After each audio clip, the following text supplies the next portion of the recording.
Okay, I made a mistake. My first mistake. But they say guys like me coming out of jail usually wind up coming right back.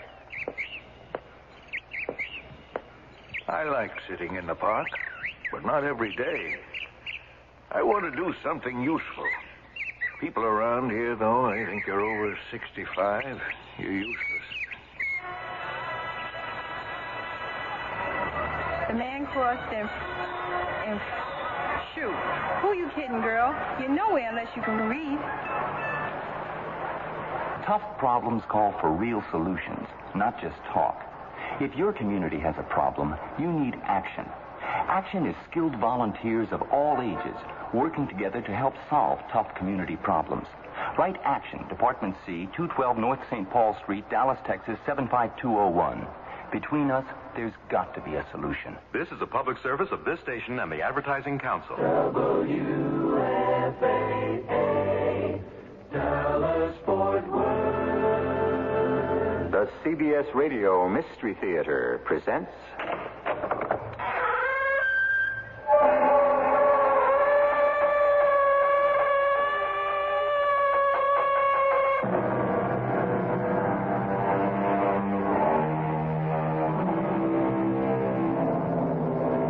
Come in. Welcome. I'm E.G. Marshall. Time. That great mystery of time. The silent, never-resting thing called time. Rolling, rushing on, swift, like an all-embracing ocean tide, on which we and all the universe swim, like apparitions, which are and then are not. That's how Thomas Carlyle thought of the miracle of time. But there are people today who think of time a little differently. They see it as something without a beginning and without an end. The whole block is just one big excavation, a big hole in the ground. Read that sign up there, Professor. The buildings formerly at this location have been demolished in order to make room for what will be known as the showplace of the nation, Radio City Music Hall. Radio City was built over 40 years ago. What's that? The good old 6th Avenue L. They tore that down back in 1938. There is no L. There hasn't been one in over 35 years. They tore it down and sold it for scrap. Professor, I think you need a little help. Maybe I do. But if what I think has happened has really happened, then I'm either the luckiest man in the world or the most miserable.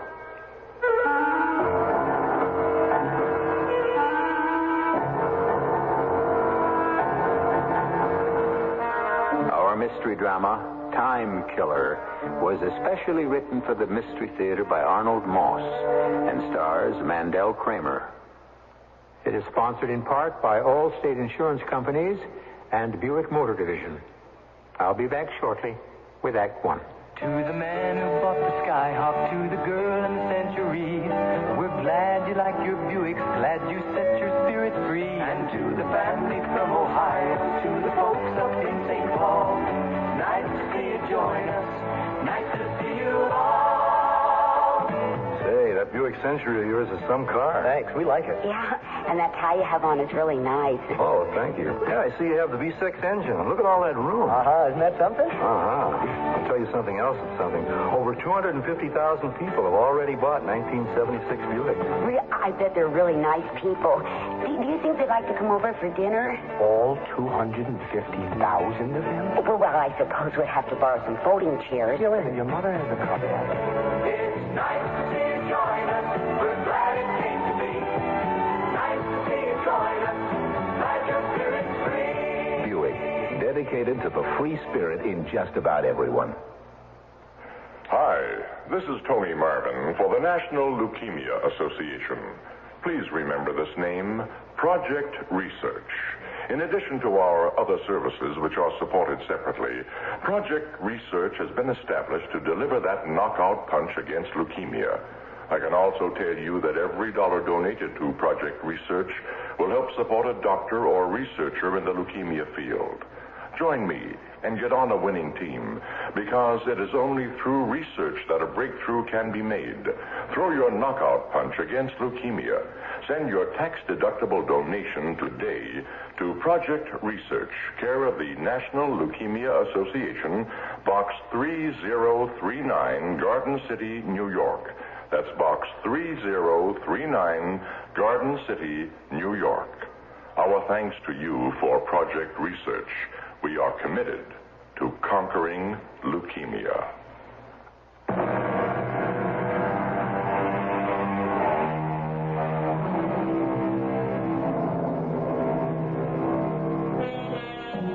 Do you recall the ancient story of King Canute, who, in order to demonstrate his absolute power, commanded the ocean tides to stop?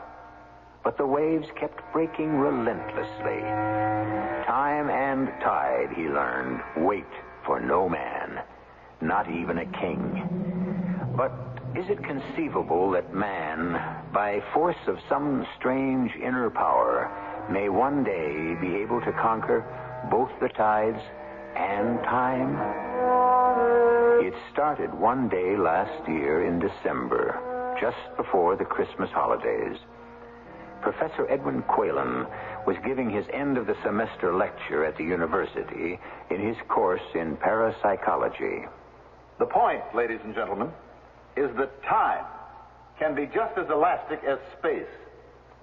If, for example, you were in space, hovering over the surface of the Earth in some kind of huge helicopter, and the Earth kept revolving beneath you, you could choose to land almost at random at any point on that surface. Now, in the same way, every period of time that ever was, that is, or for all we know ever will be, is out there someplace, just waiting for us to put ourselves into it. Well, how do you suppose that'll happen, Professor Quaylen? Some man or woman gifted with special, extraordinary sensibilities, might even be someone in this very room, will somehow, someday, puncture a tiny hole in the wall of what up to now has been the impenetrable barrier to our physical and psychic senses. When that happens, and the time is near, the human race as we know it will be forever released from the bondage and fog-bound limitation of its own feeble making. All right, thank you. And whether you're leaving New York City or staying right here, I want to wish all of you a very pleasant holiday and a happy New Year. Professor Quaylen, if you have a moment, I'd like to ask a question. Oh, certainly, Clovis. Miss Mason, I hope I can answer it. Well, I'm almost positive you can. I'm practically starved. How soon do we eat? As soon as the rest of the class clears out. Oh, I am really looking forward to these next few days with my favorite teacher, Professor Quaylen. No more than I with my favorite graduate student, Clovis Mason. All we have to do is beat Princeton tomorrow, and that'll put us even in the league with Columbia. Well, what are the chances, Tubby boy? Pretty good. If you don't mind my saying so, Tuppy, aren't you up a little late with the game on tomorrow night? Oh, you're right, Professor. I lost track of the time. Well, thanks for inviting me over to your table, Clovis. I hope I didn't interrupt some heavy discussion on time or space. Not at all, Tubby. Yeah, nice talking to you, Professor. Yes, good luck. The body beautiful, the brain non-existent. That wasn't very nice of you, practically asking him to leave. It wasn't very nice of you. We're very discreet, for that matter, asking him over to our table. Well, what harm is there? Anyway, what do you care? I wouldn't like you to cost me my job. You're really scared I might? Well, you know how I feel about being so much older than you. And besides, I always get a little edgy and tense in a place like this. Ed, why don't you just relax? I do try, you know that. You keep telling me all the time about the self-discipline you learned in those 12 years you spent in the Himalayas. Where was it? Nepal? You know, 98% of the time you're wonderful. Thank you. When you want to be, you can be the calmest, easiest, most charming man in the world. And such fun to be with. And the other 2%? Well, like now, nervous, irrational, and sometimes a little scary. But you're improving every day. Well, I thank you, ma'am. You know, sometimes I think it's a shame that we didn't keep prohibition. Prohibition? What's that got to do with it? What's the word? I get so uptight in places like this. I mean, in the old days, way before you were born, actually, I was hardly more than a kid myself, there used to be wonderful little places, speakeasies, where two people like you and me could go for a good dinner and a quiet, relaxed evening together and no noisy kids barging in on you. And discreet? Very. I'll bet you'd like nothing better than to turn up in one of those joints, if that were still possible. It is possible, and they were not joints. As a matter of fact, maybe that's where I should have taken you tonight. You know, there are still one or two of them around. They keep up the appearance of how they used to be. Well, why didn't we go to one of them? I never really want to see the inside of one again. Ever. Really? At the same time, I have mixed feelings. Because I'd give almost anything if in some way I could follow up what once happened in one of them. A long time ago. Follow up? I've never told you about it for a very good reason. You see, one night, I met this character and things began to happen. Before I had the chance to find out what was really going on, I ran out on the whole thing. I don't know what you're talking about. Oh, forget it. It's too long a story. But if I could ever...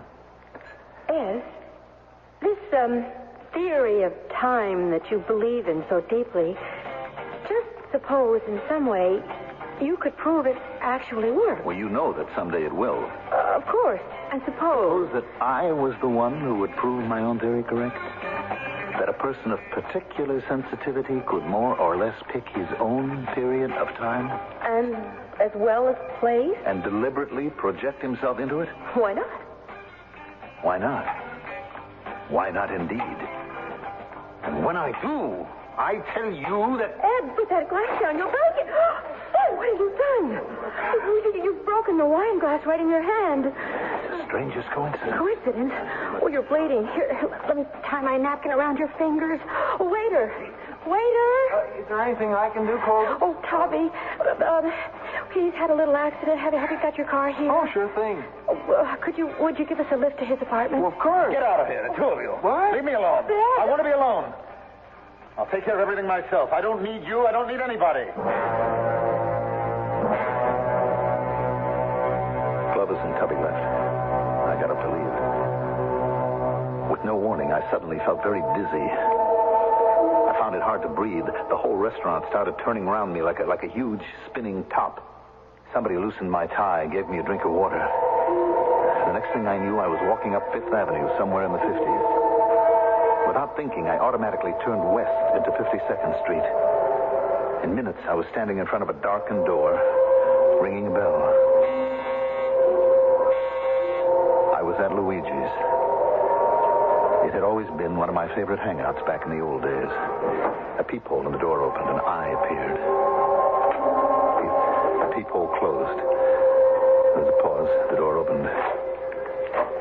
Well, evening, Mr. Quaylen. Ain't seen you in some time. Well, I've been a little busy. Good crowd tonight? Oh, can't complain. Why the peephole? Can't be too careful, Mr. Quaylen. You know that.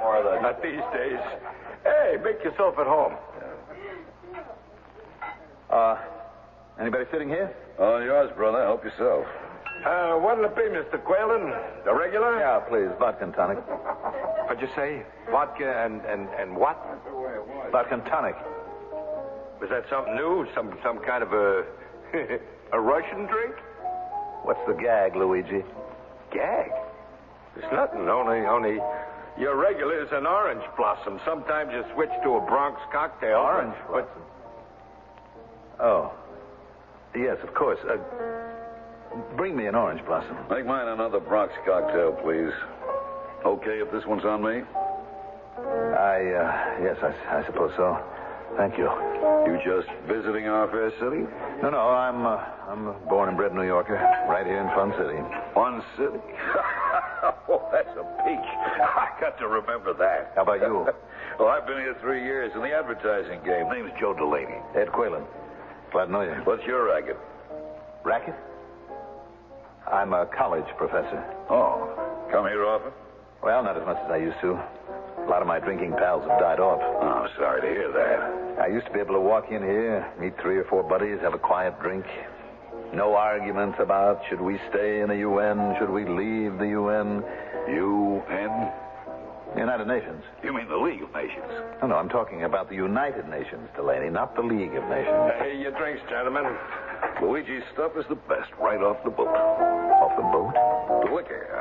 I think he brings it in through Canada. That's very funny, Delaney. What's that?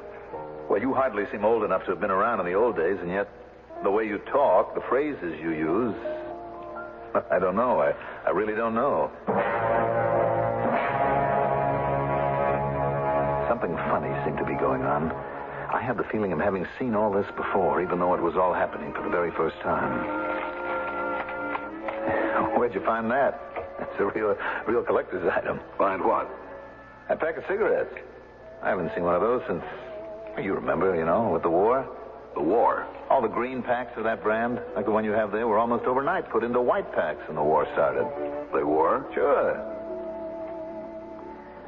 And they'll never write tunes like those old ones. To me, most of this new stuff is just so much noise. You can't even get a seat to the show that one comes from 3 months in advance. What, you mean they've revived it? Revived it? It was such a hit, they've got the nerve to ask $4.40 for an orchestra ticket. $4.40? Really? Things are kind of dead here. What do you say we toddle over to the Casablanca? I haven't been there in ages. Where is it? You don't know the Casablanca? Was it downtown? No, right over on 6th Avenue, under the L, number 1270, one flight up. The L? Come on, Ed. I think we can both use a little air. What's the damage, Luigi? Here's the bad news, Mr. Delaney. Okay, here. Delaney, you don't mind if I call you Joe? No. I hope you won't be offended if I tell you that some of the expressions you've been using are a little puzzling to me, a little peculiar. How so? Well, things like the advertising game. I haven't heard that in years. What's the damage? Toddle over to the Casablanca. I haven't heard anyone talk like that, and I can't remember. Well, now that you mention it, there are a couple of things you've been saying I find a little odd. No offense, of course. Like that first drink you ordered. What was it? Vodka and what? Tonic. Fun City? United Nations? The war? The war has been over since 1918. Here's your change, Mr. Delaney. Wait a minute. I don't believe it. Where did you get those bills, Luigi? I robbed a bank. Where do you think I got them? Where I get all of them, Mr. Quaylen, from customers like you. But the government withdrew those large-sized bills back in 1928. That's when they put out the smaller ones, like these. That's absolutely amazing. But what are they, anyway? Counterfeits? You ever see these little bills, Mr. Delaney? Is this another gag, Ed? Like trying to make us think you couldn't remember what kind of a drink an orange blossom is? What is this, Ed? That's what I intend to find out.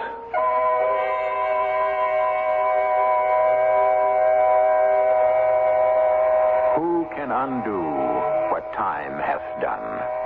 Who can win back the wind? Not an easy question to answer. Most of us acknowledge the idea that life is but a dream. We are not quite ready to accept the notion that time, too, may be nothing more than an illusion, which is what our friend Ed Quaylen, professor of parapsychology, may or may not be about to discover. I'll return in a moment with Act 2. You want your house to be a home all year round. You can do it economically. No matter what the weather's like outside, you can change it so easily. So make summer a cooling thing. Turn winter into spring. It's the right time for Carrier. Carrier's right for the times. The higher energy costs go, the more you need Carrier heat pump air conditioning. It cools your home in summer, heats it in winter for up to half the cost of electric heat and less than most oil systems. So before you replace your old furnace or put in air conditioning, talk to your Carrier dealer about heat pump air conditioning. He's the expert. So make summer a cooling thing. Turn winter into spring. It's the right time for Carrier. Carrier's right for the times. gonna help a child to walk? Make someone's dreams come true? Who's gonna help someone to talk?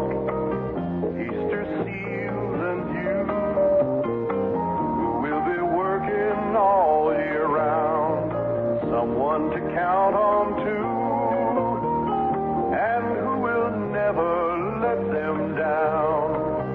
Easter seals and you. Easter Seals helps crippled children and adults push back the limitations of their handicaps. Helps them to enjoy the good life. Miracles still happen, and you make them. Easter seals and you. Give to Easter Seals. Easter seals and you. Give to Easter Seals Easter seals. for crippled children and adults. Easter seals and you.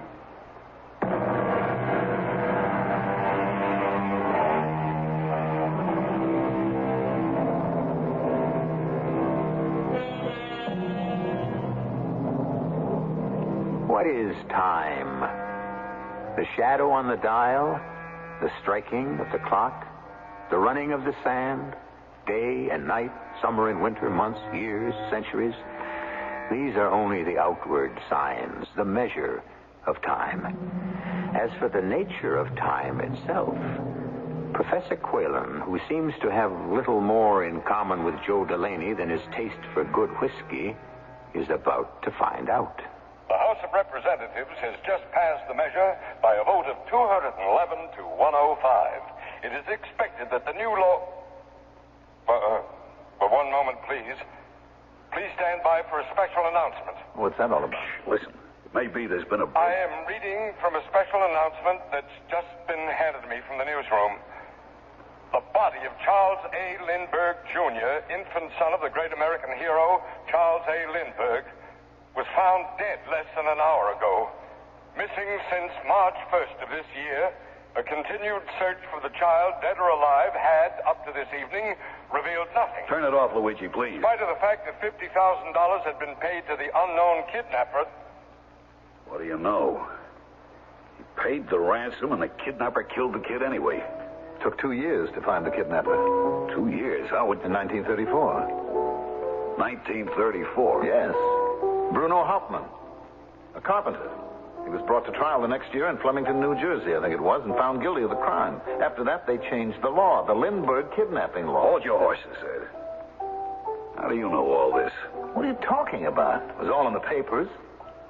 The Lindbergh kidnapping is part of history. Sure, but you're talking about 1934. That's right, 1934. Ed, are you some kind... Luigi, you happen to have today's paper? Well, which one? The Mirror, the Journal American, the Herald Trip? I got them all. Any one of them. There you are, Mr. Delaney. Thank you. Now, Ed, will you please read the date on this paper? Today's paper. May 1932. I've got a little headache. Going out for a breath of air. Let me go with you. You want to try that other place you spoke of, Joe? Casablanca. If it hasn't changed too much, I think you'll like it. Besides, the walk over there will do you good. Yes, it might. It might indeed. I should have got rid of him right then and there and gone home. But there was something fascinating about the whole idea of going along with him. Something challenging. Anyway, minutes after we left Luigi's. And no hat, Joe? No overcoat? This time of the year? What I need a coat for? End of December. I make it the middle of May, Ed. A pleasant spring night with even a touch of summer in the air. I mean, what am I doing with this heavy coat? Muffler, fur-lined gloves. Take them off. Carry your coat on your arm. I don't understand it. You'll be all right, Ed. Just what is it you said you teach? Parapsychology. What? Parapsychology. The part of psychology that examines and tries to explain phenomena like clairvoyance, telepathy, ESP. ESP? Extrasensory perception. Would that be something like mind reading? Well, not exactly.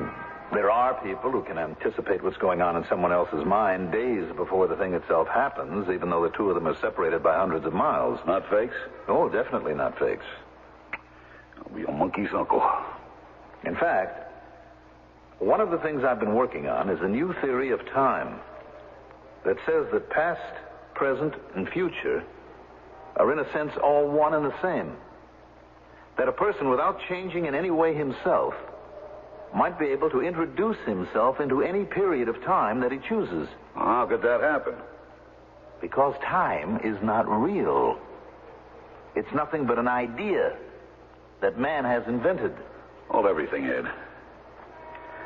Take a look at that. What is it? I told you I hadn't been here in almost a year. I completely forgot. Forgot what? This is where the Casablanca used to be. Well, there's nothing here. The whole block's an excavation. Just one big hole in the ground. Read that sign up there.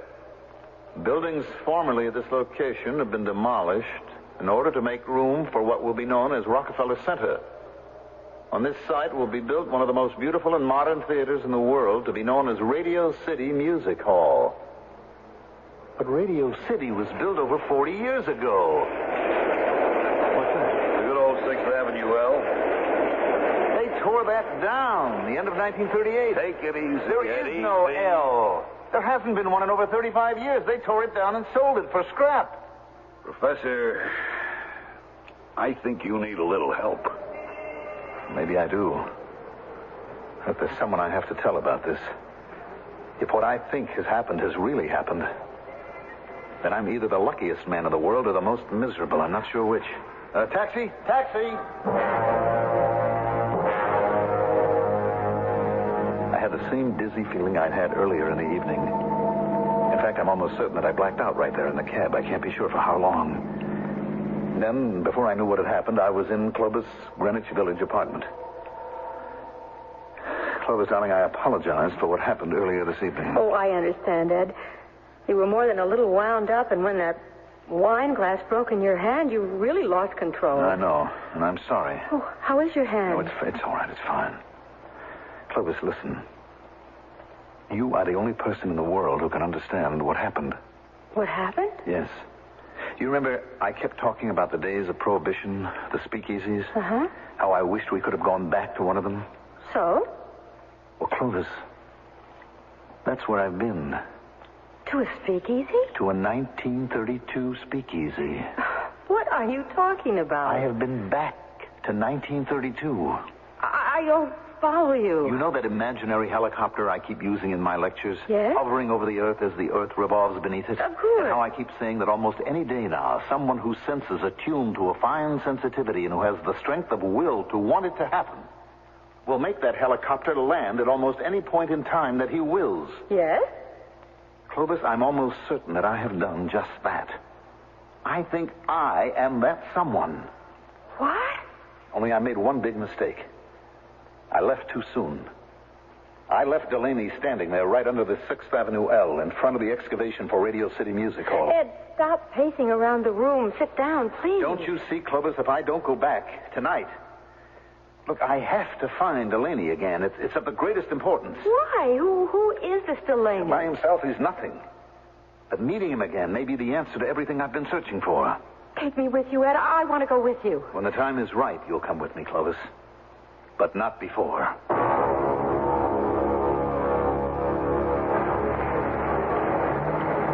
The night had become quite cold. There was a feeling of snow in the air. I pulled up my overcoat collar and started walking uptown. For a second or two, I had the same whirling feeling I'd had earlier in the evening. This time I knew what it meant. I felt strangely excited, exhilarated, impatient for the thing to happen. Now, if I could only get myself to land at that exact point in time that I was looking for. Hey, where you been keeping yourself all this time, Mr. Quaylen? Long time no see. Oh, I've been away, Luigi. Out of the country, I bet, huh? Oh, something like that. Must be a good year and a half. As long as that? Well, the night they discovered the Lindbergh baby, I remember. You were here. That was a year ago last May, wasn't it? Yes, I guess so. And here we are with another new year practically knocking at the door. 1934. 1934. Yeah, well, at least one good thing. After next week, Prohibition will be repealed and I can run an honest joint again. Luigi, do you ever see that Mr. Delaney, the Joe Delaney? The big advertising man? Yes. One of my regulars. Usually turns up around this time of the night.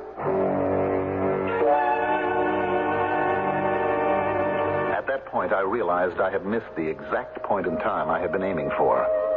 I'd overshot it by almost a year and a half.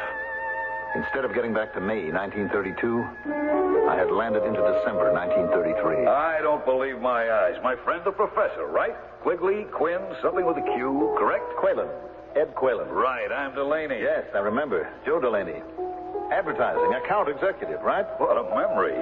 Where have you been keeping yourself all this time? Away. Can I buy you a drink? Why not? They didn't put you away, did they? What's that supposed to mean? Well, the last time you were here, the night we met, you were practically raving. Say some of the kookiest things. Like how they discovered the murderer of the Lindbergh baby. Well, here it is a year and a half later, and they still haven't found the guy. And then we walked over to 6th Avenue. You remember that? Very well. You kept giving out like some crazy mind reader how they were going to tear down the L, sell it for scrap. Delaney. Well, I see you got over it. Listen to me, Delaney. Listen carefully. Your drinks, gentlemen? We have begun to populate the space around the Earth with man-made stars. We have begun to create new heavenly bodies that never were before. There is every indication that in the not-too-distant future, we may even be able to create or recreate the miracle of life itself. Well, what do you know? The biochemists are getting closer and closer to it every day. Do you follow me, Delaney? I'm not a very bright fellow, but I'm doing my best. In the same world where a man has walked on the moon. A man has walked on the moon. Did you hear that, Luigi? Where the entire notion of distance is yielded to the terrible onslaught of speed. Yes, Professor. In a world where distance and space have become almost meaningless, so has time. Delaney, believe it or not, I am living in the year 1976. And I have willed my way back more than 40 years to what you call now. You want to know something? You are a very sick man. Am I?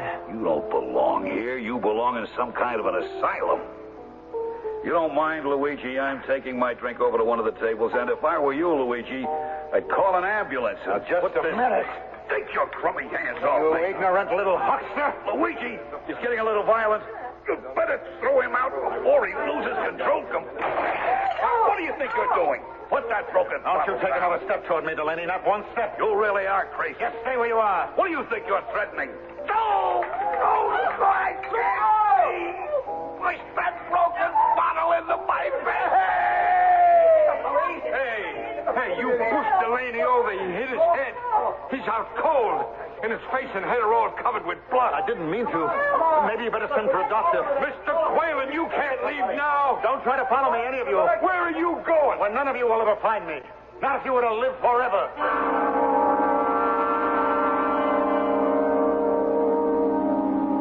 The world-famous British philosopher Alfred North Whitehead said some years ago, "Heaven knows what seeming nonsense may not tomorrow be demonstrated truth."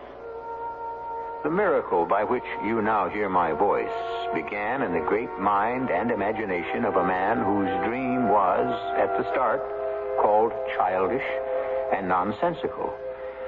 A wild dream called radio. I shall return shortly with Act 3. Moving on with the Allied spirit, going to a brand new town. You're leaving the past miles behind you. With Allied landlines, you're homeward bound. Hello, tomorrow, I'm on my way. I know you're gonna bring a brighter day. I've got the Allied spirit, and it feels like I'm going home. New friends to make, new seeds to sow. With Allied landlines, I'm raring to go. Hello, tomorrow, I'm on my way. I know you're gonna bring a brighter day. I've got the Allied spirit, and it feels like I'm going home. Hello, tomorrow, I'm on my way. I know you're gonna bring a brighter day. I've got the Allied spirit. Let the Allied spirit move you. See the yellow pages for the nearest Allied Van Lines agent. Hello, I'm Dolly Parton. Have you ever watched a weaver at his trade? Shuttles weaving faster and faster on the loom, creating a design where none has been before. And come to think of it, life's pattern is woven in just the same way, born of many different threads, meeting, merging, spinning out the small fabric of our existence. The March of Dimes is trying to create a better fabric of life, free from the tragedy of birth defects, a life which ensures every newborn the right to the most precious heritage of all, good health at birth. Medical service programs, scientific research, public education, all are part of the March of Dimes fight against this #1 health problem for our nation's children. But a weaver, any weaver, needs help along the way, and birth defects are forever unless you help. Help weave a tomorrow full of bright promise for our next generation, a tomorrow without handicaps at birth. Please, give to the March of Dimes. Thank you.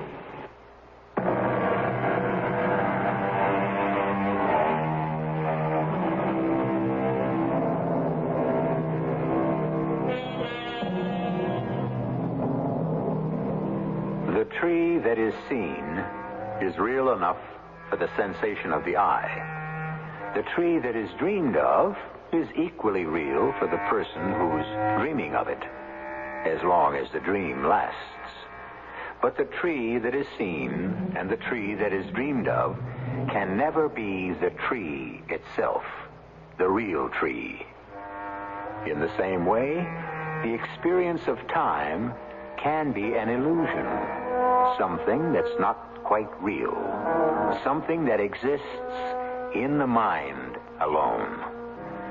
We joined Professor Edwin Quaylen the following evening in the apartment of his young friend, Clovis Mason. Will you stop fidgeting while I change this dressing on your hand? Ooh, that's quite a cut you gave yourself last night in the restaurant. Is the glass all out?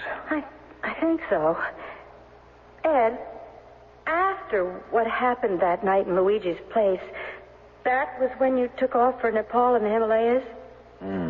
Inside of hours, I was on a freighter on my way out of the country. A couple of months later, I stumbled my way into that little village, 60 miles maybe northwest of Kathmandu. Now, hold still. This may hurt. People took me in as if I were wanted. Ow! That does hurt. I'm sorry. Anyway, in the next 12 years or so, I learned whatever I now know about myself. And when you returned to the United States? 1946.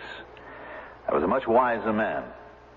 Sensitive to the disciplines of concentration, of self-will, of the need to conquer time and space. What about Delaney? In all these years, I've never been back to Luigi's, not since that horrible night in 1934. Place is still there, of course. I know, but you're not answering my question. Delaney, I think I killed him, Clovis. That's why I ran away. I see. And the knowledge that I may be a murderer, a killer, has been haunting me all my life. And now that I have this power to will myself back into the past the way I did tonight, I'm going to find out what really happened to Delaney. I understand. But you're not quite sure, is that it? Well, I intend to find out. I've got to find out about Delaney. Anything is possible. There, that does it. Now, try to keep the dressing clean.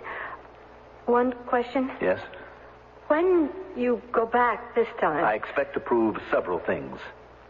For one, here in the year 1976, I am the respected Professor Edwin Quaylen, Ph.D. On another plateau of time, it could turn out that I have killed a man. And if I have... Are you expecting someone? No. Who is it? It's me, Tuppy. I came to return that psychology paper I borrowed. I'll get rid of him real fast. Oh, boy, is it ever freezing outside. It's colder than... excuse me, Professor Quaylen. I didn't see you. Tubby. Here's the paper, Clovis. I hope it helps. It sure did. How's the team doing, Tubby? Well, so far, no complaints. Of course, a lot will depend on what happens tomorrow night. Oh, I'm sure of that. Clovis, you can have a glass of water, please. Right away. Well, what's wrong, Professor? Anything I can do? No, I'll be all right in a minute. Here's your water. Oh, thank you. What happened? I don't know. For just a second or two there, I just suddenly felt faint. Had a kind of buzzing in my head, a kind of high, whining sound. Everything about me started to vibrate. I'm all right now, though. You're sure there's nothing I can do? No, thank you.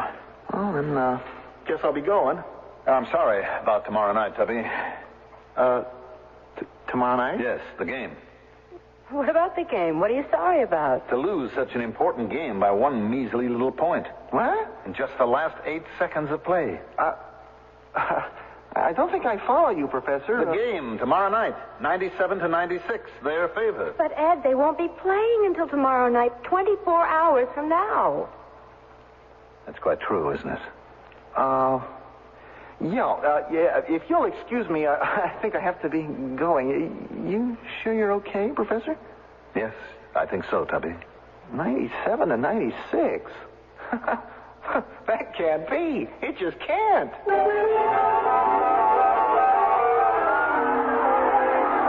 This has been one of the most exciting games in the entire conference. The score has been seesawing back and forth all evening. With less than 15 seconds left, the home team is still leading by just a single point, 96-95. Oh, Red Summers has just got hold of the ball. We're ahead, Ed. I'm so glad you were wrong. He pivots. He passes it to Tubby Sammartino. Tubby shoots. Oh, no, it just misses the basket. Tex Goldberg picks it up for the other team, dribbles it to the other side of the court with almost no interference. He shoots, and it's in. The score is 97-96, their favor. That's what you said. That wraps up the game. The home team is lost by a single heartbreaking point, 97-96. And with the conclusion of this... Ed. Yes? How did you know how tonight's game would turn out? I'm not altogether sure. It just sort of came to me. How? When? I guess it was when I got that dizzy spell. Clovis. What is it? Clovis, could this possibly mean that I've actually done it? That I've gone ahead in time? You know how I've always said that imagination is the beginning of all creation. Lesson number 1 in your course. That you imagine, you conceive the thing you desire, that the next step is to will, to make happen the thing that you imagine. And in the end, to actually create what you will. Until last night, you thought you had succeeded only part of the way. Until last night, I wasn't 100% sure. I am able to will myself into the past. But last night, I think I completed the cycle. That silly basketball game was a kind of test. Test? Yes, I was up there for the briefest moment in that imaginary plane I keep talking about. And I looked down on everything. The past, the present. And the future. Exactly. I was there, Clovis, during those last 8 seconds of the game. My body was here in this room, but I was also at that game. Tonight's game, 24 hours before they actually played it. I saw it all happen. And now what? They say a criminal always returns to the scene of his crime. Tonight, I'm going to try to go forward in time and visit the same place. Well, what are you doing with that gun? I'm taking it with me. It may be needed. Oh, please, Ed, don't do anything foolish. I won't. I give you my solemn word.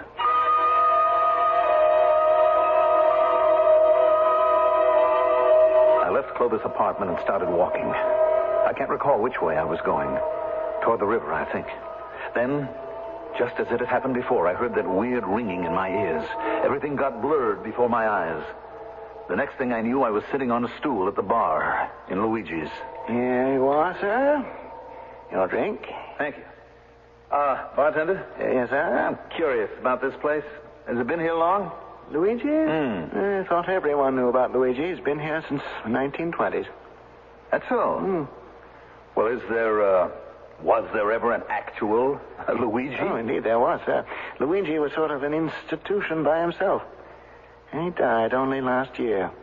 That's his obituary up there over the bar. December 25, 1978. Great man.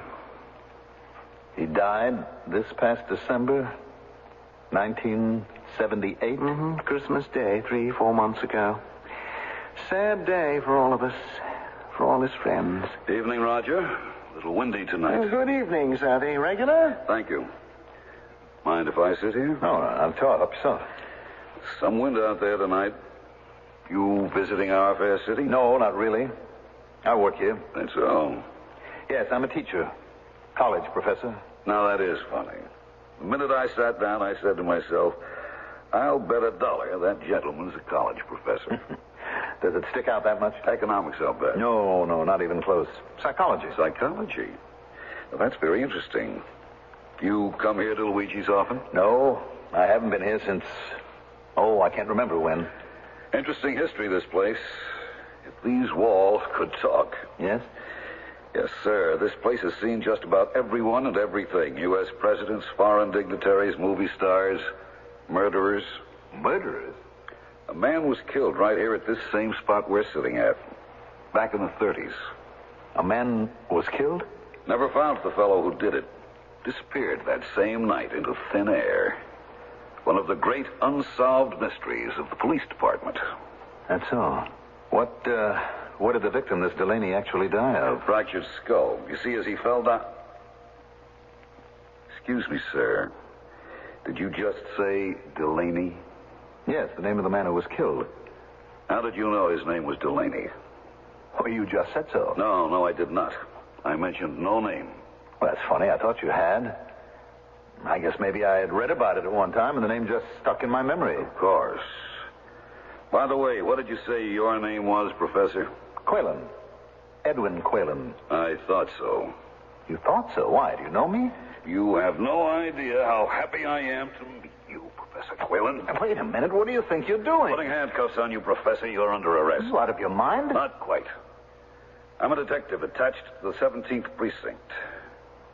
I've been looking for you for a long time, Professor. What's this all have to do with me? This is a double pleasure, a double satisfaction. Your drink, Mr. Delaney. Thank you, Roger.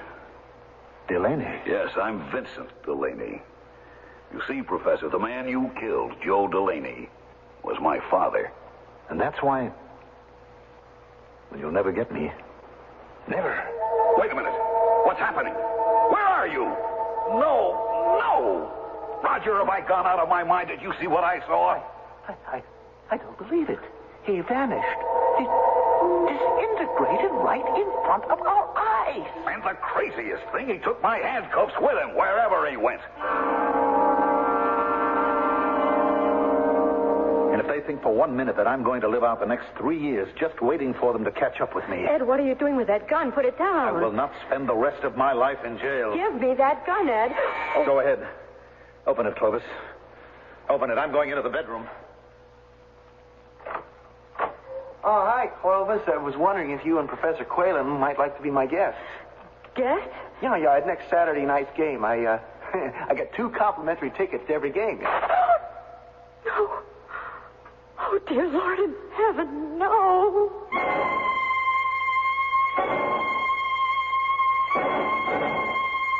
According to the police, there's still no explanation for the fact that locked on to the right wrist of the body of Professor Edwin Quaylen was one half of a new type of police handcuff.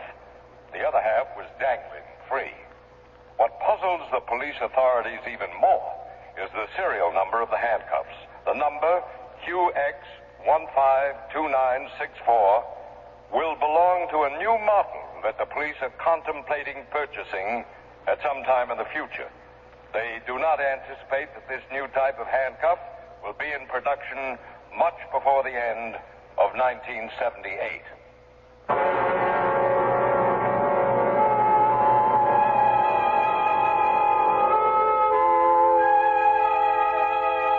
When Columbus, Magellan, the Phoenician navigators probed into the mysterious realms of the distant and the unknown, they hadn't the remotest idea that they were among the first to do away with distance and space. Once they were able to measure things, nothing was quite as immense as it was before. Nothing was too big to be firmly grasped by man's imagination. Even the idea of time. I'll return in a moment. Allstate asks, do you own a small business? Go over these questions with your present group health and life insurance agent. If your agent doesn't say yes to every one, then... Talk to the good hands people. First question. Does your present major medical benefit keep on paying no matter how expensive the accident or illness becomes? If not, Talk to the good hands people. is your present plan designed to pay up to 95% of hospital expenses? If not, Talk to the good hands people. You're in good hands with Allstate. see your Allstate agent to find out what an Allstate plan costs, what is and isn't covered, including benefit reductions and terms under which insurance continues in force. Allstate Insurance Companies, available in most states to businesses that qualify.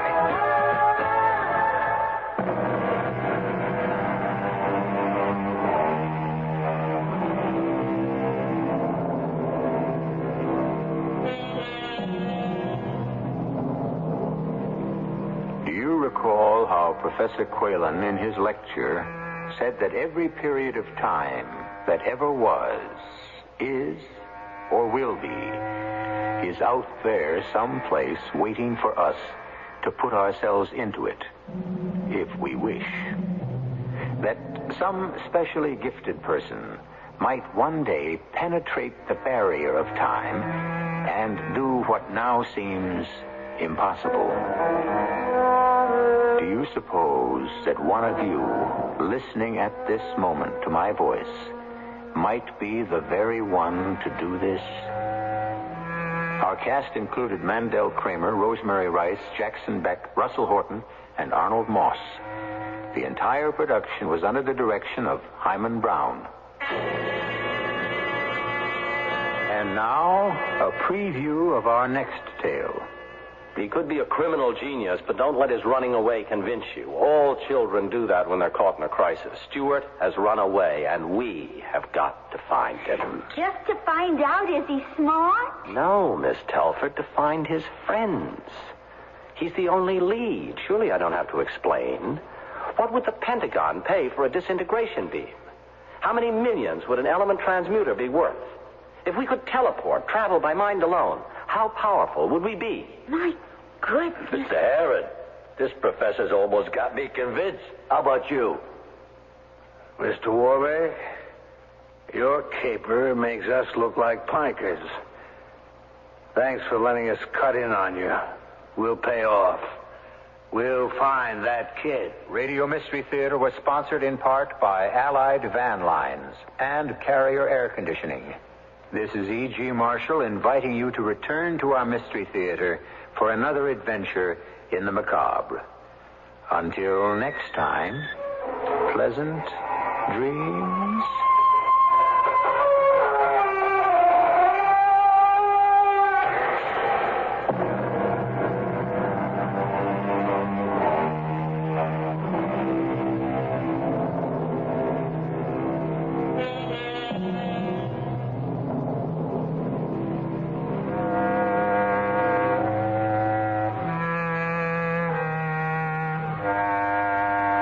WFAA, Dallas, Fort Worth.